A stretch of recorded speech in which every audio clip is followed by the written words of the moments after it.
you can move the slides with this. Oh, it's that, yeah. And that's the pointer. So I can move them on here, and so if either of us want to introduce, you can use that. Okay, and great. if you want to use this. Hello, everybody. Welcome, and thank you for coming this evening. I'm really pleased and proud to introduce our guests this evening, Pierre and Colette Sheddick, who are my good friends. So that's why it's great to see them here. And we're regular teaching collaborators, so both Colette and Pierre often come to visit us in the AA, with us in Diploma 1. Just to say a little bit about them, because I mean, there's quite a lot they're going to go through this evening, so I don't want to sort of talk too much. But so Colette studied architecture at Bartlett, the UCL, London Metropolitan, which is now the CAS, and she's worked for Pierre Davoine Architects, as well as Adam Kahn Architects and Rundell Associates. Colette's practice, Colette Architecture, was founded in 2012. The studio works pluralistically and across scales, working with landscapes, buildings, and interiors. And she's worked with a number of really interesting, a range of creative clients. And Colette also teaches as a design fellow and studio master at Cambridge University in second year, and also teaches diploma unit DIP 14 at CAS. As well as being invited critic at the Bartlett, UCL, Chelsea College of Art, and of course is a regular critic with us. I met Colette through Pierre, around whom many of us in London gravitate and sort of revolve from a long time, but also presently. And Pierre has had a distinguished and illustrious career, both in practice and academia. He's also taught at the AA between 1995 and 2002, and I had the privilege of teaching with him between 2000 and 2002. And also a number of UK schools such as UCL, Bath, Kingston, and Oxford Brookes. He's been guest professor at the Royal Danish Academy of Fine Arts and the Welsh School of Architecture, amongst other institutions. The work of the practice includes housing, offices, mixed-use developments, landscape, urban design, interior design, and public art projects. And he's been widely published and exhibited for many years. In 1999, the practice won the Concept House competition with Slim House, a prototype of which was built at the Ideal Home show that year. I've known Pierre pretty much since I graduated, which is quite a while ago. And I knew his work while I was still a student, and I was very pleased to and fortunate to work with him over the years in his practice and in teaching. And I've learned a great deal from him. Through our conversations about art, architecture, and life in general, everything's up for grabs, everything's kind of possible to talk about in Pierre Davoine's office. Much of our conversation has been around cultural aspects of architecture. Pierre was born in Bombay and an early childhood in India, and then growing up in West London. His observations and understanding of the subtleties in ways of living and relations to architecture are part of his architectural approach. In 2005, Pierre, together with his partner Claire Milne-Hewish, an anthropologist, published Housey Housey, a pattern book of ideal homes. And then an exhibition of dolls' houses, also titled Housey Housey, toured the UK in 2005 to 2006. And then there was an inaugural exhibition at the RIBA, London, in 2004, Land, Architecture and People, an exhibition of the architects Pierre Davoine and Andrew Holton, and anthropologist Claire Milne-Hewish. This was exhibited in the Royal Academy of Fine Arts in Copenhagen in autumn 2009, and then at the Ambica P3 Gallery, London, in 2010. Pierre and Claire have been commissioned by the New Ashgate to write a new book titled Dwelling in the Future, Land Use, Housing, and the conditions for the contemporary architectural production, which is due for publication in 2017.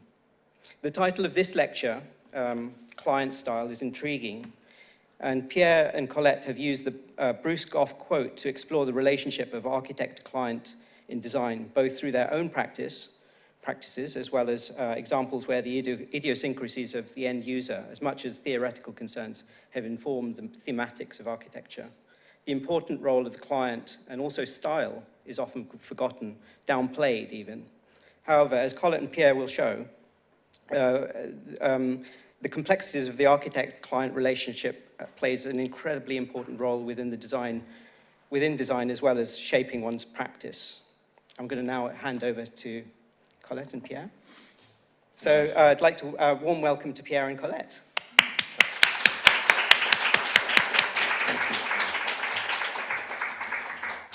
Miraj, thank you very much. That's a really great introduction. We hope we live up to this. We won't now worry too much about introducing ourselves, but we won't really. I mean, Miraj has mentioned the title. I mean, we met Menijay in the summer to talk about doing a lecture.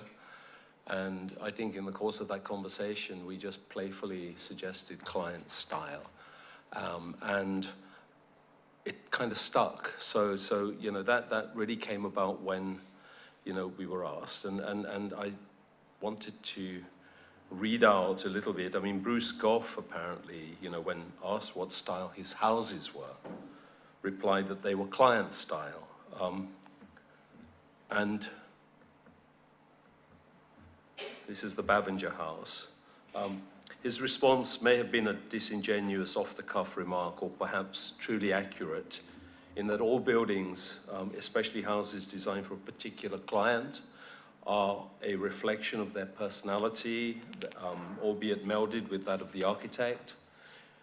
It is this complex and ambiguous relationship between client and architect we wish to explore in our joint lecture this evening, using examples of our work together and apart, and also examples of the work of other architects to illustrate it. You know, at what point does the architect let go of the project and client take possession? How is this transfer negotiated? There are issues of control in the way the house is fitted out, the way it's dressed, and even occupied, that exposes the suggestion, coercion in the design, and the will of the client to resist or yield up to the project. Are they joint authors in a project that relies upon performance for its affirmation and success? The architect, Herb Green, who studied and then worked with Goff, has written, Bruce Goff's genius included his awareness of his client's existential qualities, attributes, and features as form-generating sources for architecture. These sources could include their physiques, favorite colors, collections, hobbies, and personalities. In addition to his ingenuity as a planner, his mastery of structure and the expressive use of building materials, Bruce Goff's approach parallels the ideas of language and meaning in Gertrude Stein, the role of feelings and emotion in Alfred North Whitehead, the existential continental philosophy of Husserl, Heidegger, Merleau-Ponty, and others, as well as the pragmatism of William James. Green says Bruce Goff probably never read a word of any of these philosophers, although he constantly referred to the continuous present of Gertrude Stein. As Stein stated in her lecture, Composition as Explanation, in which, in an act of consciousness and creativity, everything is simply different. So, I mean, I think that's kind of why we want to show Goff, you know, the kind of rich variety of his work. So the Bavinger house interior, and this is the Ford house at Aurora, Indiana.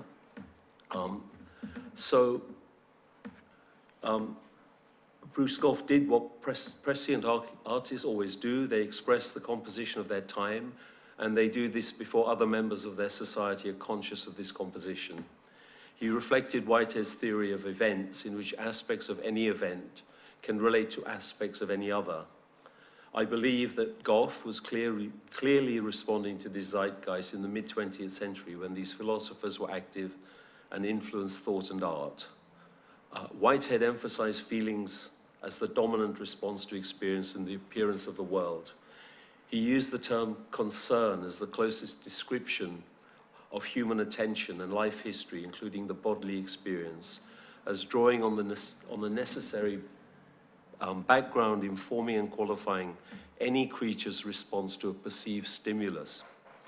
In this own, or in his own unconsciously Whiteheadian way, Goff responded to a client who was tall, reticent, and who wished for a clean, off-white, rectangularly shaped environment, such as his design for the Fichette house, in which Goff set off the rectangular rooms of the entire house by lifting the roof plane and sloping it at a gentle angle. A long, continuous skylight traversed the hall that connected individual rooms. Green goes on to write, he's obviously a Goff supporter. He says that when he transferred from Syracuse University to Oklahoma after reading about Goff in an architectural journal in 1948, Gropius of the Bauhaus and Mies van der Rohe of IIT, of Bauhaus and Harvard, Gropius, sorry, and Mies at IIT were leaders of the academic modernist establishment. And while Mies did go to Aurora, Illinois to visit the roof-forward house, spectacular photos of which have been published by Life magazine, Gropius couldn't be bothered to attend a Goff lecture at Harvard. Goff's work was responding to existential concepts that were stirring contemporary European philosophy at the time. Gropius, this is according to Green, you know, Gropius and Mies did not recognize, as Goff did, the color, bodily sensation, and the life experience of client and architect were all part of the context for doing architecture and should influence structure, materials, and architectural form. Goff intuitively and consciously believed that the client's physical presence and existential preferences must be recognized and reflected in an organic architecture.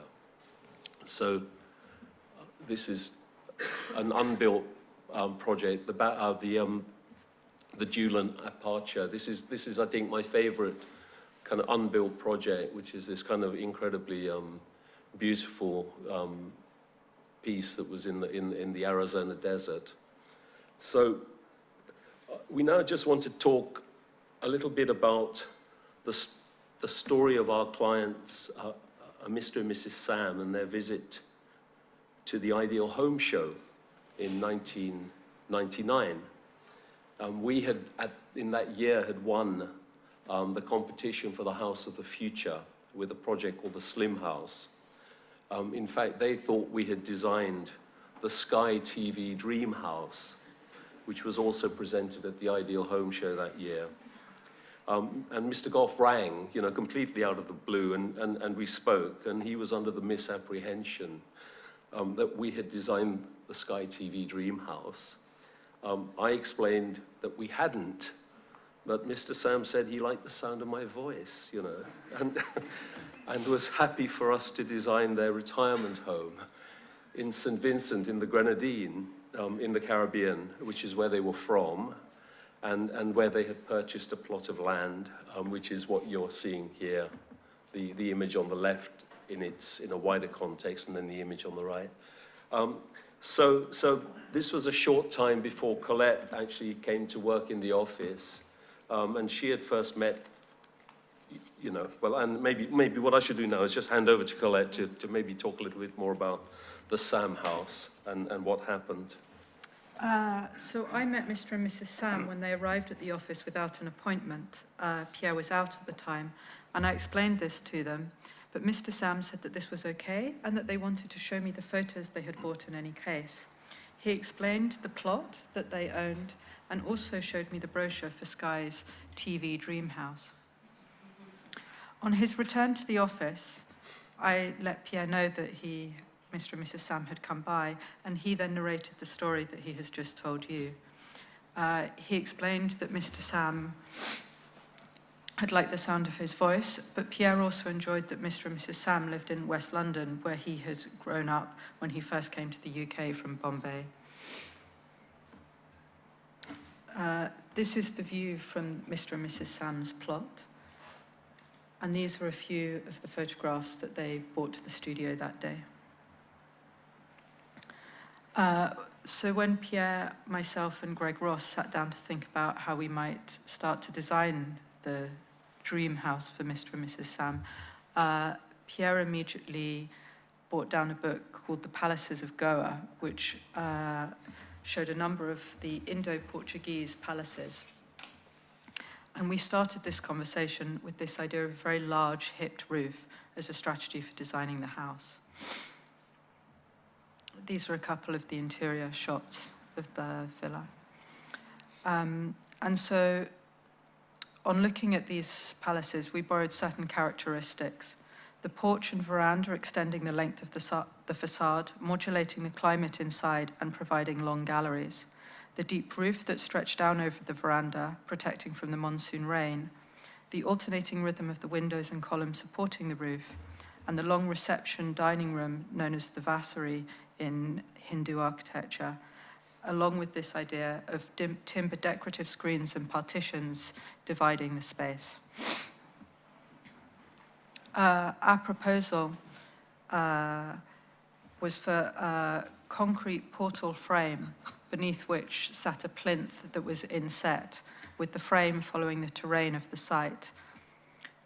We then arranged 2 pavilions beneath this large roof, one public and one private.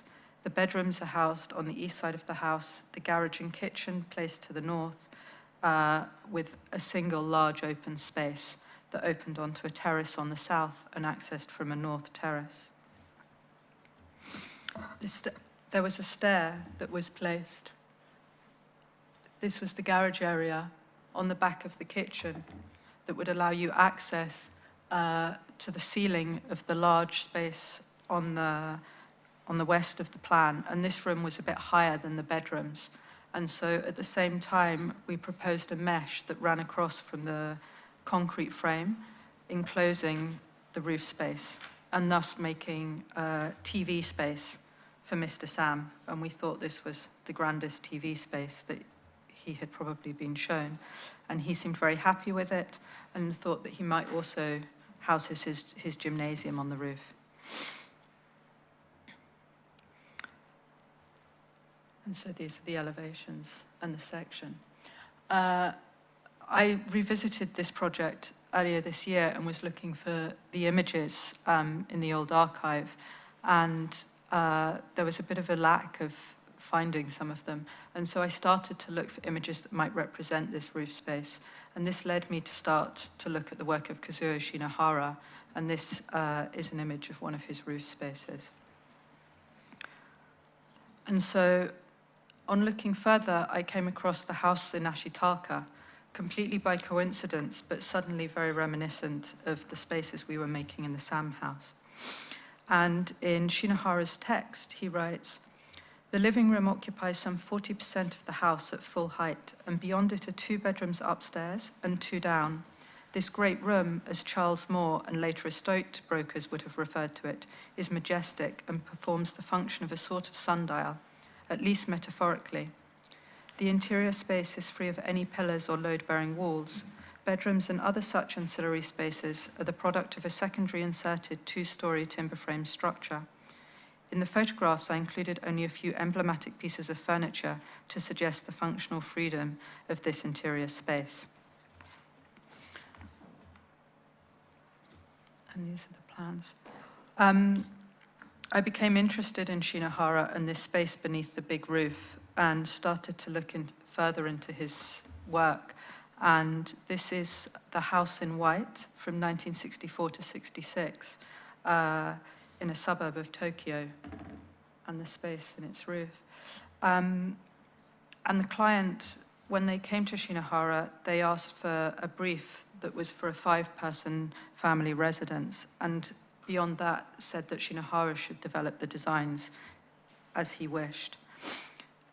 This brief allowed Shinohara to start to explore further his ideas about space, and he'd been working with looking at the idea of a traditional Japanese space.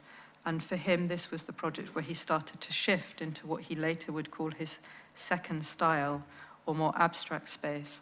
And in this project, he introduced the room you see on the plan, which is this idea of a large living dining room with the bedrooms located off to the side and as ancillary. And this was quite a change from earlier Japanese houses, where the rooms were remade with sliding screens. To emphasize this shift to an abstract space, Shinohara painted the interior entirely in white, as opposed to the traditional Japanese plaster. And this whiteness also concealed any modulation of the interior that you would have seen. This is an earlier project of Shinohara's with timber partitions, where you can clearly see the grid of the screens. And this singular large space, in fact, sort of probably was first seen by Shinohara in the plans of early modernist California houses. And Shinohara writes in response or to his idea of tradition, and he says, whatever form the roof of a house or its eaves may take, I soon realized that no one of these proposals will easily achieve the universal status of all those forms fostered by the tradition of the Japanese house. And so the client still lives in the house, and the photograph on the left was taken by Shinohara's photographer, and the one on the right more recently for a publication by 2G. And in his lifetime, Shinohara was very strict about how his work was published, showing only a few photographs in the same text. And he didn't wish for any other images to be published, and when approached by 2G, refused, and the publication was made after his death. What's interesting, though, is that the project looks almost the same. The client has made very little alterations, other than the house was actually relocated to another site, but the interior photographs appear almost the same. And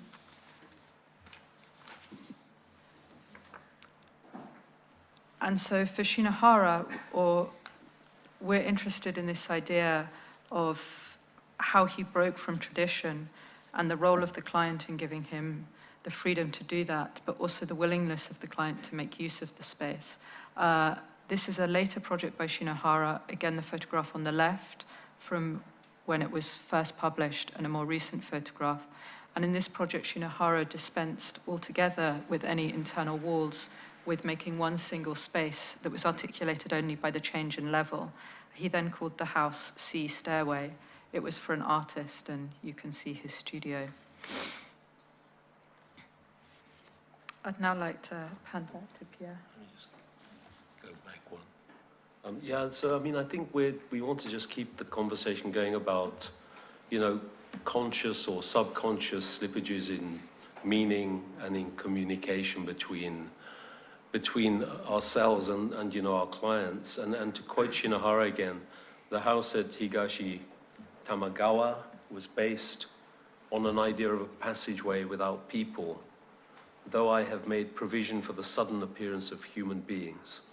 I take as a premise of my activity that ideas take precedence over everyday matters. I do not deny the importance of practical convenience in houses, but this does not invalidate the idea that precedence can be given to the non-practical, that is, metaphysical expression over practical convenience. I want my houses to remain on the earth forever. This is not because I am proud of them, that I have confidence that they are worthy to last eternally, but I intend to continue trying to make something lasting in the spaces I produce. So he claims autonomy for the architect and worked in a culture where the architect designed house, with client willingly complicit, became almost a theater of the absurd, a test bed for ideas not about domesticity and material culture, but about its opposite. So in AA Quarterly, Volume 7, Number 3, 1975, which you can see I bought, it was very unfashionable, that little booklet. I bought it in the Triangle Bookshop for 25 pence. There's a fantastic article by Chris Fawcett called An Anarchist Guide to Modern Architecture, and he focuses on the post-metabolists of the early 70s, where there was confidence to question Western models that had been dominant previously. The architects Toyokazu Watanabe and Montemazuna have dealt with Western influences in very different ways. Fawcett in his piece wrote that in the same way that there was a reaction against imported ideas in Japan from 1866 to 1900, after a decade or so of absolute welcome. Now, meaning at the time in the early 70s, there's a reaction after the initial enthusiasm for modern architecture in the 50s and 60s. Watanabe, for instance, produced a series of merge projects which take on typology. This is his doctor's surgery, which has a tatami room within a Renaissance dome. And he's also taken on famous, modern Western classics, merging Le Corbusier's Villa Savoie with Aalto's Helsinki Communist headquarters. Monta once said that he would like to erase the facade from all classical buildings and use what remained, and use what remains as a new facade, suggestive of Piranesi's vast autopsies of the detritus of Roman magnificence. So in the West, architects have also suffered with an anxiety of influence. It was the title of a book by Harold Bloom when he was writing about lyric poetry, but it can equally apply to architecture. Scully has discussed this in The Shingle Style Revisited, or The Historian's Revenge. He mentions the need for the strong young architect who inevitably fastens on the work of his chosen precursor, purposely misreads it, and finally swerves from it to create a new field of action for his own design. For example, when Scully discusses the Low House, which is on the left, which is a great building by McKim Mead White, built in the States in 1887, he says that when it was rediscovered in post-World War II America, it was like a chthonic apparition of a tremendous and hitherto unsuspected local force, a giant out of this earth. It was one enormous gesture, one fundamental act. Franz Klein, the painter of a work like Crosstown, 1955, unconsciously echoed and outdid the Low House in its crescendo of diagonal lines of force. And Venturi, in his unbuilt beach house of 59, on the right, also focused on the Low House, but swerved from it to thrust an enormous chimney up through its center, like the piers rising up in Crosstown, a painting which Venturi apparently didn't know about. Scully writes that surely Venturi's instinctive objective was to use the Low House, but at the same time to destroy it with an act that would make it his own. And when Venturi finally built a version of this beach house, it was not surprisingly a house for his mother. It seems that in the West, it is most likely only your mother who gives you license as an architect to perform experiments and is a generally willing participant, but we'll come to more of that later. Scully also talks about how Venturi merged two of Le Corbusier's early projects, the Scala Cinema on the left and the Villa Schwab, both in La Chaux-de-Fonds. And he kind of talks about Venturi as opposed to the New York Whites who took on Le Corbusier in his classy 20s, 30s mode. So here he's merged the facade of the two buildings into the facade of the Guild House, which is a project he built apartments for the elderly in Philadelphia in '63. And just by way of contrast, this was a kind of, I think it was kind of revolutionary at the time, but differently to say Watanabe, who seems set out to destroy the originals through violent collision. So we'd also like to discuss slippages in the cross-fertilization of ideas between Schindler and Loos, with Viennese, and Wright, of course, Wright, Schindler, and Adolf Loos, with Viennese-born Schindler as a go-between. Loos had been Schindler's mentor, and as they continued to correspond once Schindler had emigrated to America to work with Wright, Schindler ended up as project architect on Hollyhock House for Aileen Barnsdale in Los Angeles, while Wright, continuing the theme of also discussing work in Japan. He worked in Japan on the Imperial Hotel. And the influence of Wright's Wasmuth portfolio had made a huge impact on European architects when it was published in Germany in 1911. Schindler, who established his own practice in LA, built a series of notable projects. The spatial arrangements of his houses, influenced by Loess's round plan idea, with inevitable differences given to context. However, both architects were designing for a kind of bourgeois client, even if Schindler's were viewed as more overtly progressive and bohemian. Around the time that Schindler was designing his own Kings Road house, Lovell Beach House, in the early 20s, for clients who promoted, new lifestyles like the Lovells through books and newspaper columns, Loess was designing for a more typically bourgeois client in Vienna and Prague with the Moller House and the Villa Müller. It was a type of client that had all but disappeared after World War II. And when Scully talks about the dwindling plan and program of the middle-class house in the post-war period, this is the context we find ourselves working in today. The bourgeois interior, we feel, has been the site of probably the most intense dialogue between client and architect in the modern era since the early 19th century. It was presaged by the advent of the bourgeoisie, not just in Britain and Europe, but in other parts of the world, as a result of empire and the Industrial Revolution. The bourgeoisie, a new phenomenon, a group whose mores and aspirations have been extensively scrutinized at the time and subsequently. I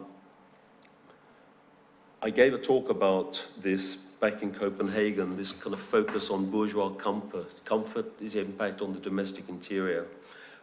Back in 2009, the rise of machine-manufactured furniture, furnishings, objets d'art, drew vehement criticism from leading architects and cultural commentators, Pugin, Ruskin, and later Morris.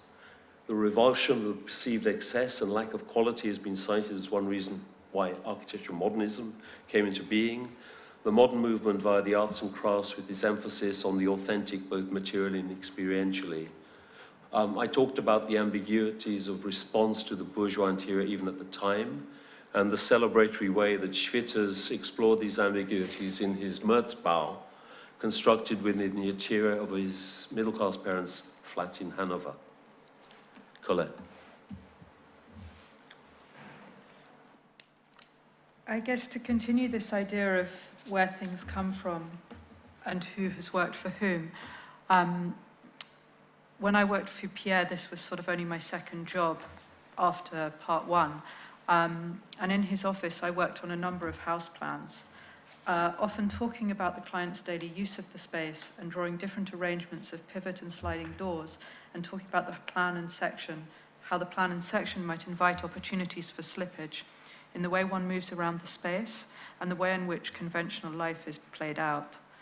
And at the time, Pierre would frequently put images and books on my desk from all sorts of periods of architecture and quite different styles. But on reflection, the position of the bed and the bath were the pieces that became fixed on the plan. And for the other areas, Pierre frequently talked about a loose fit or provisional way to inhabit the rooms.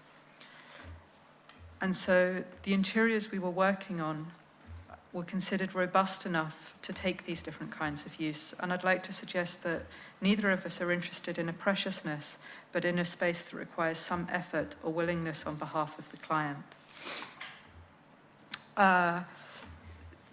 These images are a pair of photographs taken by Ronnie Horn of the Thames, and I actually borrowed this reference from Hick and John of Office OMMX. And I was working on a project down in Limehouse in Wapping overlooking the Thames. And the clients came to me with a brief that they wanted to make an additional room as they were expecting a baby. And also that they would very much like to have a concrete floor. And so this idea of a certain tonality for the space was immediately on the table. They also had this idea of a slightly cooler space that they wanted to inhabit. The plans for the project show this large space that looks out over the river and their existing arrangement of a large master bedroom and bathroom and a second bedroom. They wanted to retain this openness, but also to have privacy to allow them to continue to make use of their large social space. The proposal was for a number of new masonry walls that became inserted, hanging off the existing roof structure to articulate the space in the rear of the flat. It was conceived as a very large, generous hallway that slipped into the master bedroom, with the existing structural columns and downstand timber beams providing a rhythm against which pivot and sliding doors allowed the spaces to be concealed or opened.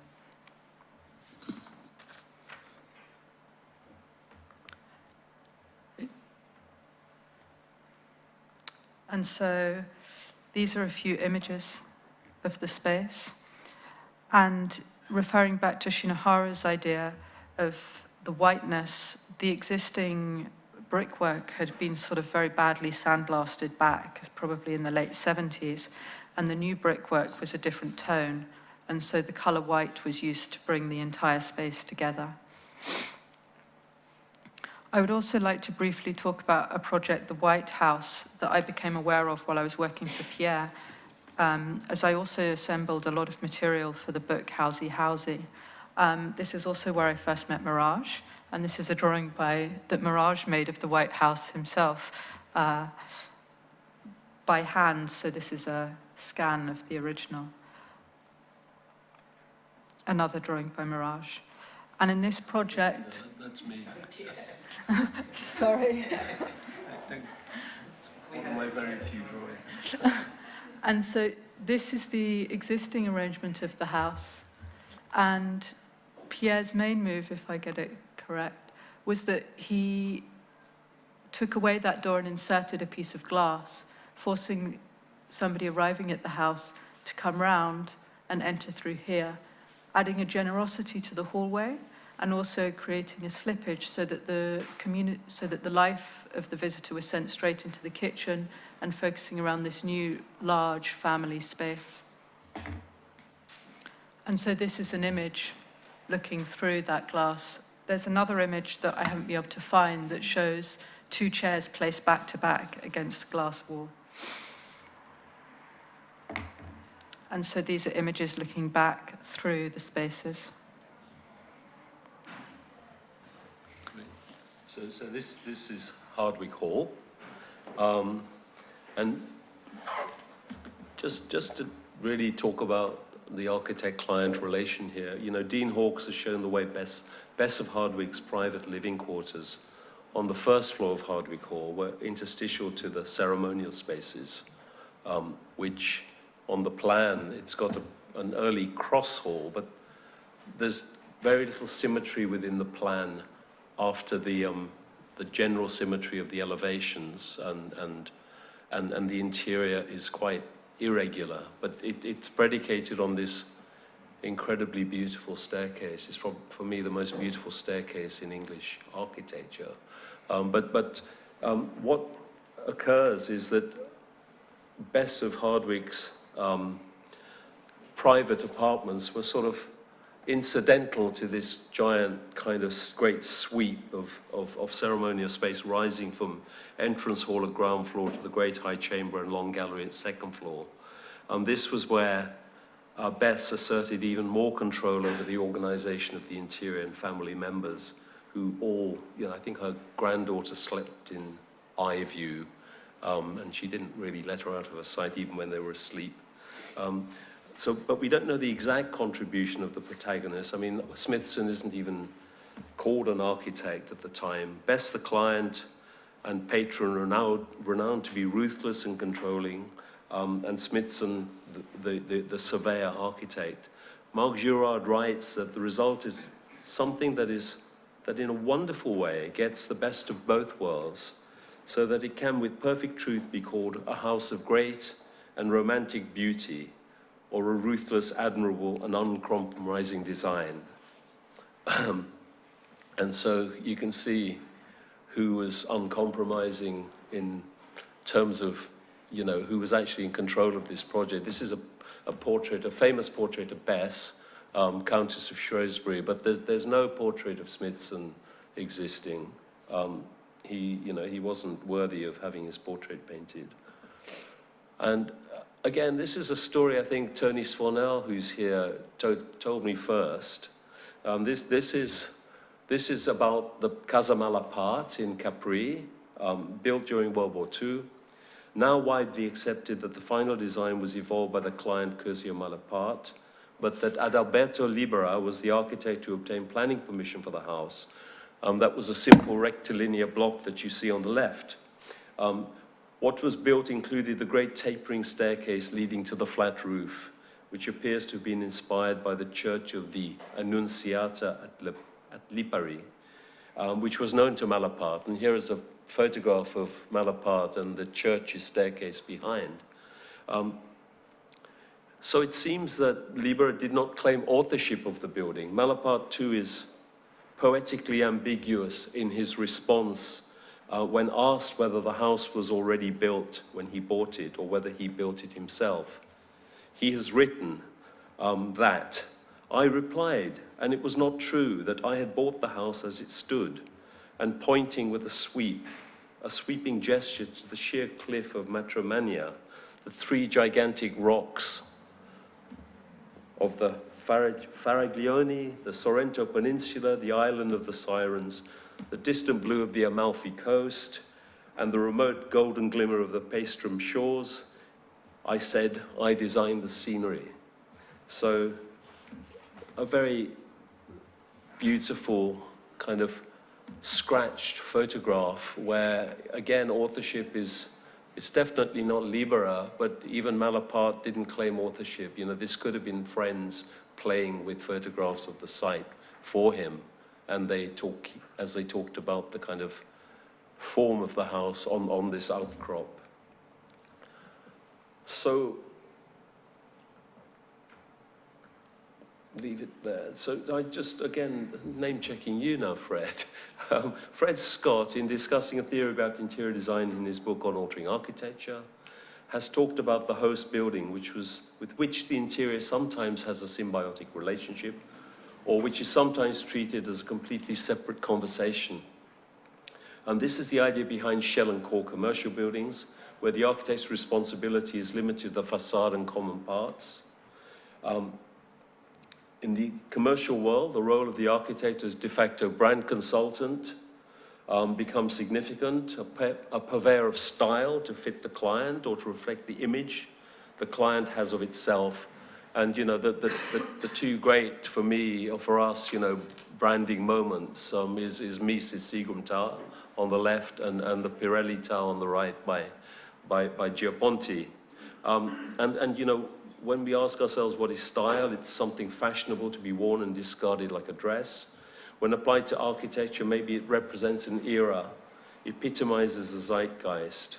And during the 19th century Battle of the Styles was seen by architects and critics as something decadent, applicable to only that part of society that mattered then.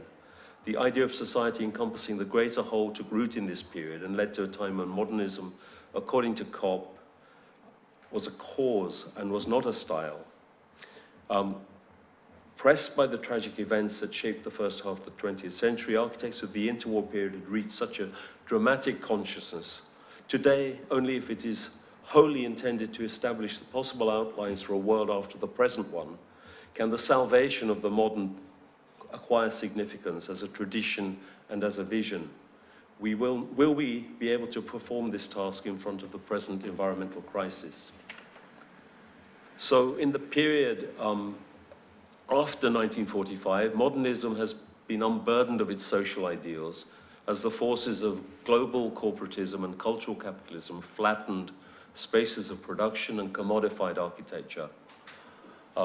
This is the London skyline to be that is currently, and with many of the new towers in planning, with planning permission, indicated as white blocks. So a revolt into style, to paraphrase George Melly. Others would argue that we have always had a style for the occasion, As architects, we need to be flexible in response to clients' needs and desires. After all we are service providers. Of course, that's not all and never has been. Clients too are driven by aspiration and fueled by ideas and agendas of their own. So in our work, we have found it necessary, important and necessary to have an empathy with the client, whatever the project, personal, cultural, commercial. Empathy suggests a certain identification with the client, and the work involves an imaginative reinterpretation, interpretation of their needs and desires beyond the declared brief, even if there are extreme cultural differences.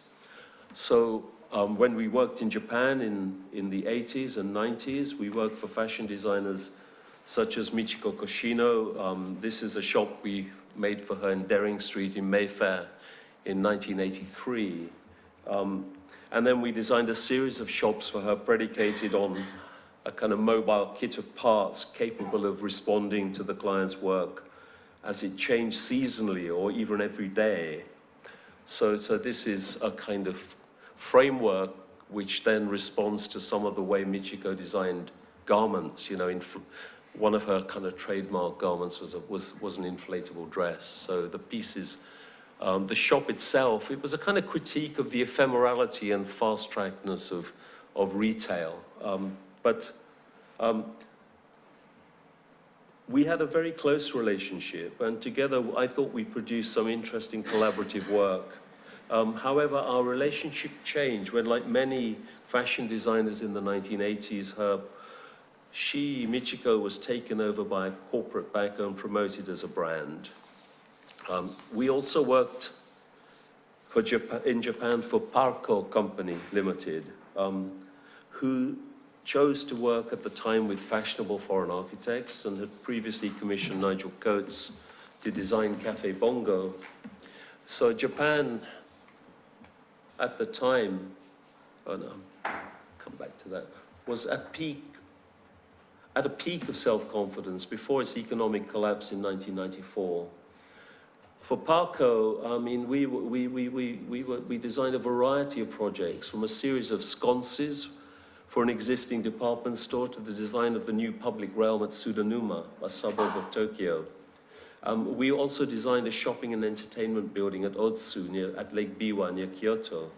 And this is what I want to show you. This was the inspiration. The client provided us two postcards, one of the Guggenheim in New York and one of the Queen Mary. Our role was to dress the building and design the front of house, working with both these images as inspiration. And we presented our proposals to the client using extracts from Romeo and Juliet to frame, communicate, elevate the narrative in the associational manner used in advertising. This is the site on the left, and the kind of interpretation of just one little image that we've managed to find of the proposal, a very, very big building, 200 meters long. And the architectural competition is even more impersonal. Our identification with client is impersonal there. Our role, the provision of a service, a business relationship. However, the importance of novelty was desired by the client to promote and maintain its brand. Hence the use of Western architects, which was at the time very upsetting, I think, to local architects. There was a lot of criticism at the time about that relationship. And with the architectural competition, you know, the relationship is non-existent. You know, we say it's impersonal. But we use the competition to test ideas. And this is a fragment from our proposal for the Busan Opera House competition, which we titled Opera on the Move, so that part of the building, part of Busan, could float across the sea and take opera to other parts of the world. So in London, we have worked with clients like Richard and Lynn Bryant. We designed their offices in the old Hawker Siddeley factory in Kingston. Richard still is a very well-known architectural photographer. He was probably the leading architectural photographer in the 80s. His wife Lynn runs an architectural archive, and their brief, a bit like Parco, I mean, their brief was Frank Gehry on a budget. So the game with playing with plywood. We worked for a packaging design agency. This was an interior in the Heels building just down the road for a company called Williams Murray Ham. We also designed their offices in Clerkenwell when they moved 10 years later. And Richard Williams, one of the partners, always said he wanted us to design a house for him and his family. He ended up buying number 11 Lakeside Drive in Esher, which is this house that you see on the left, which was a development of 17 houses built in the mid-70s by Royston Summers, at the time a very well-known commercial architect and someone who had studied here at the AA. And we ended up only redesigning parts of the interior for Richard and his wife in a more pared-down manner to his office space, and very much to do with Richard's own taste. And he had come to us because he'd seen our Mayfair shop for Michiko. So we also designed a house for Ben and Pusha Chatfield in Greenwich. Pusha, fashion designer, and Ben runs BCMH, a graphic design agency. And they designed a book for us, which Mirage had mentioned. This is Housey Housey, a pattern book of ideal homes. And they invited us, when they got married, to design or remodel this house in Greenwich for them. And they were expecting twin sons and had bought this house, which is a 60s house owned, I think originally built for John and Anne Christopherson, a pair of quite well-known local artists in Greenwich in the 60s. So our game was to extend the house upwards. We got rid of all this sort of painted timber paneling, the spandrels, and we found the original brick, 40 years later, and we invited Ben to design the patterning for the brickwork, and he came up with the herringbone pattern, which is what we kind of inserted in every element of spandrel that was within the house. And then we took over the conversation internally so that all the interior was paved in maple parquet. And just to finish my part here, just to mention that the White House again, this was how it was photographed by Alberto Piovano for Abitare. And the client really loves this house. And they, every year now, for about 25 years, they send us a new Christmas card of the interior, which is, and here is just a selection of these. So this idea that there is a kind of appreciation, may not be in the way that we wanted. I know if I go back, if you can see this amazing collection of paintings that they own. They've got a Reynolds because their family has that kind of history, but they've got Picasso's and they've got Hockney's. But Alberto persuaded Giles to take every painting off the wall because he wanted to photograph it like this for Abitare. But this is how it's lived in, and we like them both, I think.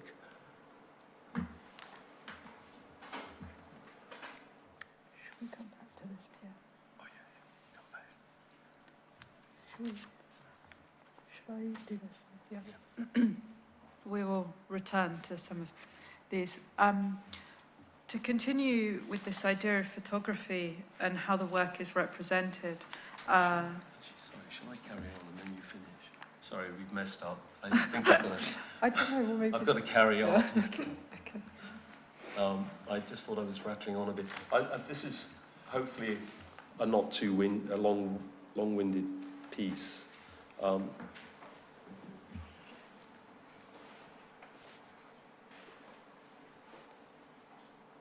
So I think I want to conclude my chapter to say we're just talking about designing for your mother, and how it used to be and probably still is how many of us start our careers in practice.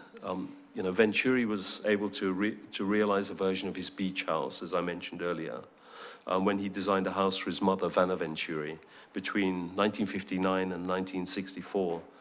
The gestation of design covered a period of several years, a luxury not often afforded us with the Architectural Commission. Venturi was able to bring together many of the ideas he had been working through in his writing and design to create a remarkable reinvention of the single-family house and a critique of the canonic model handed down by the modern masters.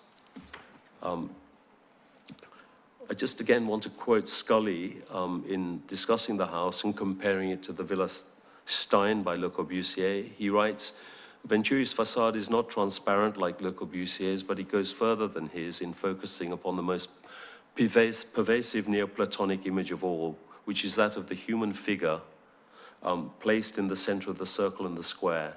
It is the Vitruvian vision drawn hundreds of times throughout the Middle Ages and the Renaissance, and no less essential to the development of Gothic architecture than it was to that of the Renaissance. Venturi taps directly into that ideal power, and in a rather Baroque or perhaps modern way, he makes it more dynamic. The central opening looks square, but it is in fact rectangular. It is a pure void, emerging directly from the ground, upon whose plane the human figure rests while the circle bursts apart around it, seeming to explode outwards from the human being in the center, and by extension, arcing down into the earth as well. The image becomes even more embracing, the figure at its center more powerful.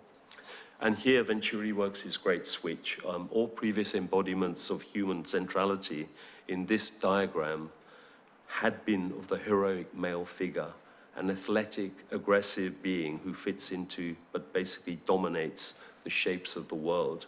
But here is Vanna Venturi, seated in her kitchen chair with a pot of geraniums beside her. She is tiny, but the space detonates around her. Directly above her head, the gable splits to release her energy beyond the circle and the square to the empyrean.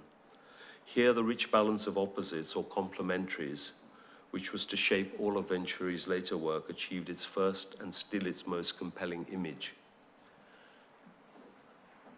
And then, talking about Montemezuna, he designed the ante-dwelling to be lived in by his mother.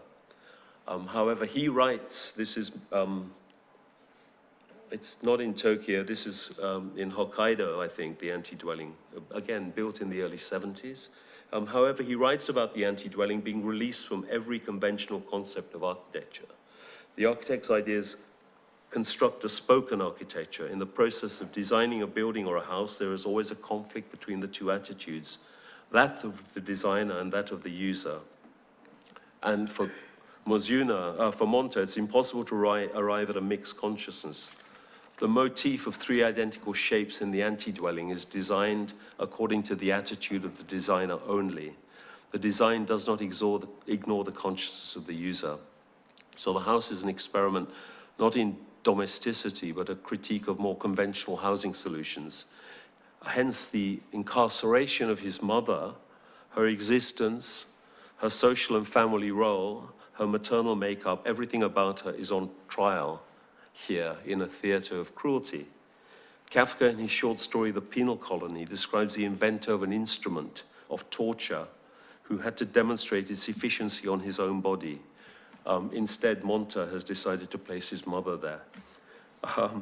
So the ante-dwelling declares a different sensibility to Vanna Venturi, the Vanna Venturi house, but both architects are perhaps interested in intensifying bodily experience and understanding our place in the world. With Monta, the comic and the serious are fused together. Venturi has commented that the architect becomes a jester, and that a good joke is a fine thing, but it's not a way of being revolutionary for an architect. It is a way of being counter-revolutionary. And I think perhaps referring to the period after heroic modernism in which he found himself. So my project here for the Invisible House took even longer to design than the Vanna Venturi house. I started in the late 70s when my mother was still alive, and she died in 1983, and the design was only completed in 1992. So in one way, it may be considered a memorial or a mausoleum even. And appropriately, the house is partially buried in the ground.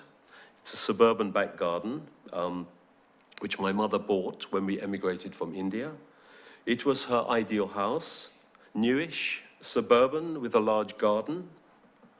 and close to central London, very different to the flat we lived in the centre of Bombay, which we left in 1962 when we emigrated. So the Invisible House was conceived as a place to downsize from a larger house and has only one bedroom,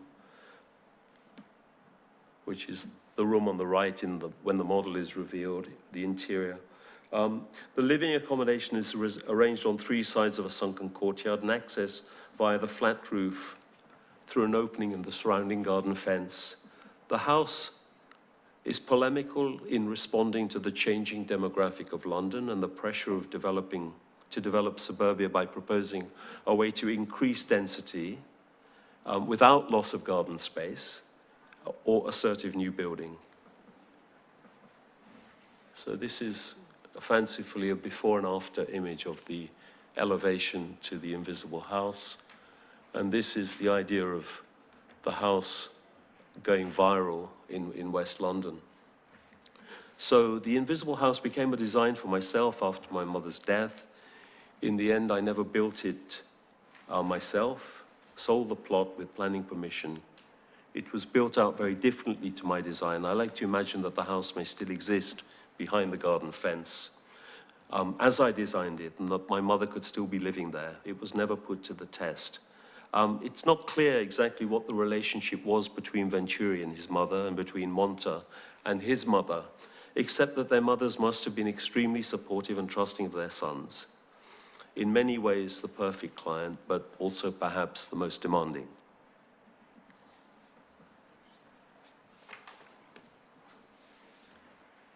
I guess to return back to the idea of photography, and in a way to follow on from the Pollock's Christmas postcards, these are images of the Katsura Imperial Villa.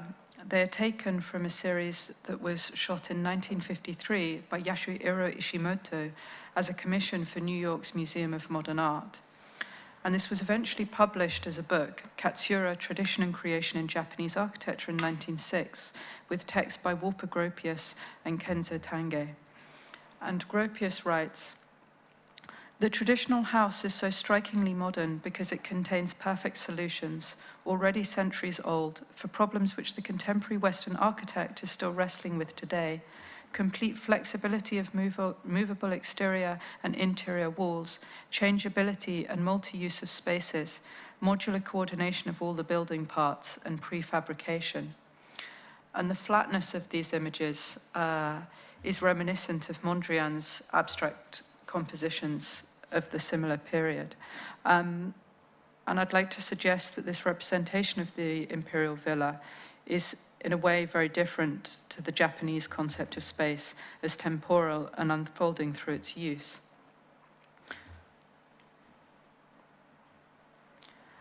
But to return to the work of both Pierre and I, we find interesting the possibility of space to be compressed and expanded. And in our interiors, we have used both the enfilade and the mirror to extend the view and to double the space, creating the effect of distance within the constraints of the diminished program of the residential interior.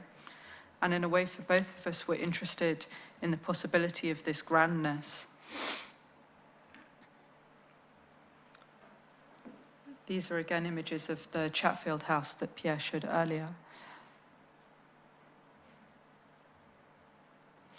And I would briefly like to talk about designing for oneself, because as architects in practice, much of the work we undertake is done for ourselves as clients, in anticipation, for competition, and for our own pleasure. The following project is for Marlowe Workshops on the Boundary Estate, the site of my studio in 2012. The site is the backyard behind Marlowe House, where a two-story workshop was built at the same time as the housing estate to provide commercial space for the residents. The site was bought by a group of developers, my client, in 2009. They wished to maintain the use of the site as small lettable units, and their brief was to refurbish the existing toilet block and extend it at first floor. I proposed that a new ancillary block, shown here, should be created in the courtyard to replace the existing store. and then to construct a new building at the end of the workshop block with a new facade that faced back to the circus at the centre of the boundary estate. In response to the listed status of the estate, the two buildings are conceived as a pair of mute objects. And the design has been very much developed formally in a way, designing for myself. The clients really are just interested in a refurbished toilet block. And throughout, from early on in the project, I referred to this image of two small cups cast or half cast as slips. The origin of the image I'm not clear of. And then for my own research, I have become interested in the back of house spaces of Borromini's San Carlino and of Luigi Moretti's Il Girasole. And I'd like to end this slide with a picture of a cast by Luigi Moretti for his Casa Ami. And I guess in conclusion, we'd like to argue that architecture should be an excessive need, but that design is intuitive and is in the air across cultures, periods, and traditions.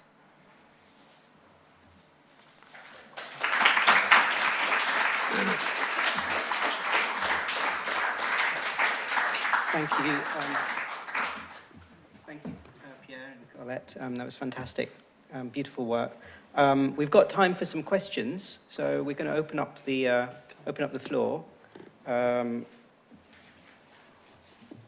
So maybe I should start. Because I've worked with you, Pierre, so I kind of know. But one of the things I'm fascinated by is the idea that you kind of carry with you a sort of theoretical aspect to your work. And Colette also is a kind of question for both of you. Is this something that can be discussed with the client, or is this something that you keep from the client and find other means to discuss the same thing in a different way? Or is it something you can be open about in terms of kind of your theoretical your kind of theoretical aspect to the practice? I guess I can't talk for Pierre, but for myself, probably not is the answer, depending on the client. But one of the things that I do, and this was sort of a practice that started when I was working for Pierre, is this use of imagery and references.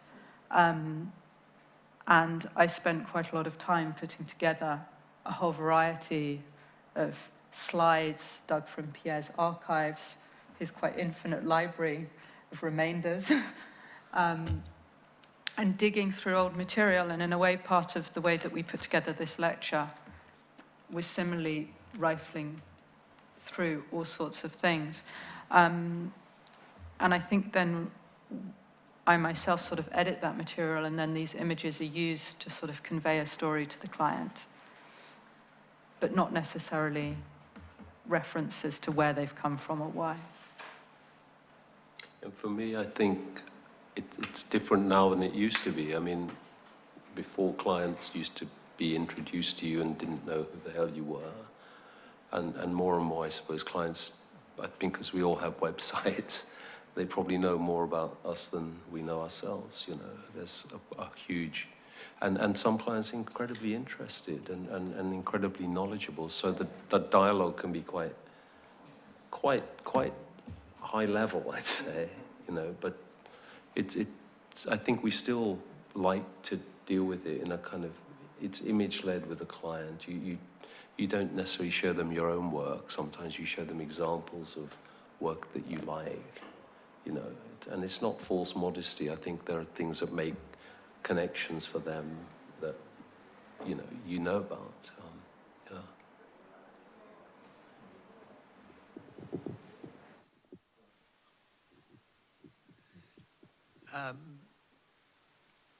I remember Lutyens, the client, at some dinner, that it's commissioning a book of a house off of Lutyens, and Lutyens stopping him in mid-sentence and suggesting he went on a world cruise while the house was built. You know, it would be ready when he got back, you know, like,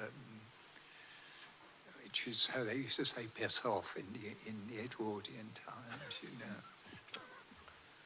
So, and that's, I suppose, that's a sort of romantic view of the client, you know, that somebody who's totally indifferent to the architect is indifferent to the client. That's the sort of romantic view of it, isn't it? I don't know, in Atlas Shrugged, I can't quite remember, but you know, it's Atlas Shrugged, isn't it? The Tale of the Architect. What's the film? Ayn Rand. Yeah. It wasn't Atlas Shrugged. It was the other one. Oh, it was. The Fountainhead. The Fountainhead. Fountainhead. Yeah. Pardon me, Gary Cooper. But I can't quite think that he had much to do with class. I'm just rambling on, really. But the other thing is, what about when behind this is the assumption that clients can only be single people, and consequently can only be rich people, and I find that slightly depressing, you know. And you think when you know, if you certainly where I live, the client was the Corporation of London, and well, you know, the client was Islington Council or Camden Council, or you know, it's has that age passed forever? I don't know. I mean, I think we tried to comment on that maybe tangentially. I kind of showed the slides of Seagram Tower and Pirelli, which were they weren't clients, they weren't corporations, if you like. They weren't dealing with social issues there. Effectively, they were promoting brands, I think. But what has happened, I think, in London in the last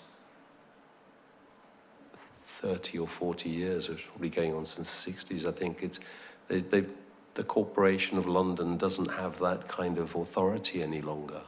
It promotes a completely different outlook, which is completely tied in with the neoliberal project, if you like. And I don't know whether they will ever be able to make something as, you know, rich as the kind of complex of the Golden Lane and the Barbican, for instance, Fred. I don't know. I'd hope that there's a way around all of that. Yeah, because one wonders if that whole typology then is gone, you know, and I suppose that's the anxiety behind it. It's not just the loss of the client-architect relationship, but also a sort of loss of typology or potential of certain typologies.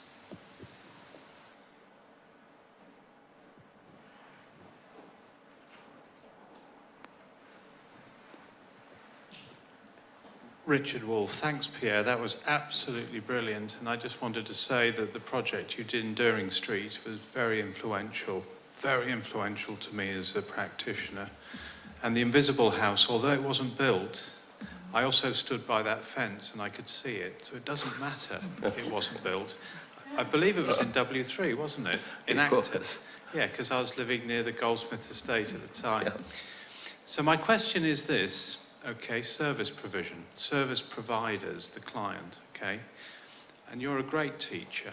Are you optimistic or are you pessimistic about the future for our students as being service providers? Do you want to answer that? I'm going to let you. Of course, I'm optimistic. You know, you can't engage with this activity without being an optimist, I think, you know, at every level. And I think we're always looking within a project and within a commission to be able to offer something, you know, even if it's very small, and some aspect of delight within it. But it's it is difficult depending on who you're working for. I mean, when I see the skyline of London being transformed, you know, I'm not really party to that at the moment. You know, we don't do those kind of buildings, but I mean, I have got kind of anxieties, you know, which are purely to do with being a customer, not a kind of, not the architect or the people who are promoting that kind of work, you know. I mean, as somebody who lives in London, I find it problematic to have to encounter that and be told that this is the future, you know. I mean, I'm interested in my teaching to kind of ask students whether they can challenge that or not, you know, whether there is any kind of scope with what we do, that, you know, you can have, you know, the project has a kind of political significance. I don't know what you think, Colette, you know. I mean, I think particularly in the way that we sort of teach and talk to our students, there is an optimism, and we hope that that comes in part from the students themselves, that they bring that to the table. And we encourage that, and we do talk about utopia and to bring these ideas to the table, because I'm not sure that they might not be that current at the time, but there's lots still floating around. So I think we're optimistic. I guess my question picks up on something you said, Colette, on how maybe designing for yourself sometimes as the client, even when there are clients involved. And I guess, Pierre, when you were talking, you were referring to working in the West, and that was quite particular. Not a lot of people talk about that specifically. And I guess a lot of architects working in the East, where clients are interested in generating buildings that look like they belong in the West, but but don't respond at all to context or climate or anything like that. A lot of them talk about being frustrated by a lack of a client to kind of promote their work or understand why what they're trying to do differently exists. And so I guess similar to what you just said about shaping the skyline of London and not being actively involved in that, I think there's a frustration in a lot of these places that there's a particular type of architecture and a particular type of client that's shaping those eastern cities.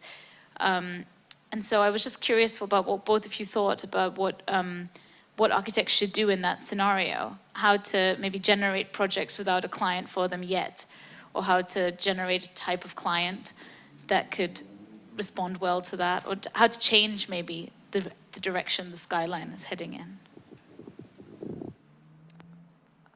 I mean, I think that's obviously quite tough, but at the same time,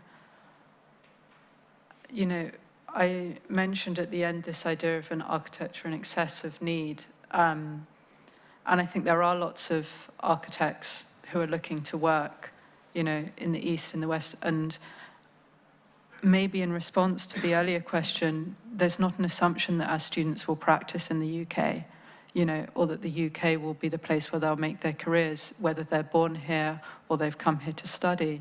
And so I think there is an increasing back and forth, and then there's increasingly students bringing projects from China, India, and showing that work. So I do think maybe this conversation is going back, particularly as those architects maybe earlier had been educated primarily in the UK or the West, going back to America. And so I think there is this sort of constant returning back and forth. And I don't think it's sort of entirely one way. And so within that, I do think there's opportunities to continue this discussion.